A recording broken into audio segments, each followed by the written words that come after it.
Hello বন্ধুরা, তো তোমরা তো দেখেছিলে আমি সকালে স্কুলে গিয়েছিলাম। তো এখন কিন্তু আমি স্কুল থেকে চলে এসেছি, এসে ঘর পরিষ্কার করার লেগে পড়েছি। কারণ আজকে আমাদের সুনজম খাবো আর কি, মানে নিরামিষ খাবো।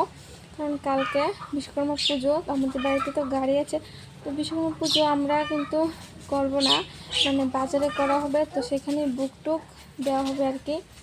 তার জন্য আজকে সব কিছু পরিষ্কার করছি, আজকে একদম টাইম নেই। তো দেখো এই লেপা শুরু করেছি, মানে ঘর লেপা শেষ, এখন বারান্দা এগুলো লেপবো আর কি। আমি আশা ব্লগ চ্যানেলে সবাইকে জানাই অনেক অনেক স্বাগত, আর অনেক অনেক ভালোবাসা রইল। তো আশা করি তোমরা অনেকটা ভালো আছে, আমিও মোটামুটি ভালো আছি। তো আমার কিন্তু এখনও স্নান করা হয়নি, এইমাত্র ঘর লেপে কাপড় টাপড় ধোয়া শেষ করলাম, সেইভাবে সমস্ত কিছু পরিষ্কার করলাম। তো এখন স্নান টান করে পূজা দিয়ে তারপরে নিরামিষ রান্না করবো। আমাদের গাড়ি আছে, তার জন্য কালকে বিশ্বকর্মা পূজা মানে বুক দেওয়া হবে আর কি, আমার হাজব্যান্ডে দেবে, টাকা দিয়ে দিয়েছে, বাজারে পূজা করবে সবাই মিলে। সেই কারণে আজকে সব কিছু পরিষ্কার করলাম বন্ধুরা। কিন্তু বৃষ্টি এখনো কমেনি, বৃষ্টি চলে এসেছে, মানে সকালে একটু বৃষ্টি আসেনি, যখন 4টা 2টা বাজে তখনই বৃষ্টি চলে এসেছে।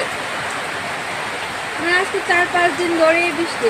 বলতো বৃষ্টি থাকলে কীভাবে, মানে না হলে আমি আগে কিছু কাপড় ধুয়ে দিয়ে রাখতাম। তো কি আর করবো, আজকে সমস্ত কাপড়গুলো ধুলাম।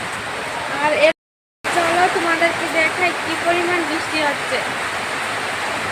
দেখো বন্ধুরা কি পরিমাণ বৃষ্টি হচ্ছে, বাতাসা হচ্ছে। যাই হোক বন্ধুরা, এই পর্যন্ত আমার ভিডিও যদি ভালো লেগে থাকে সাবস্ক্রাইব করে পাশে রেখো।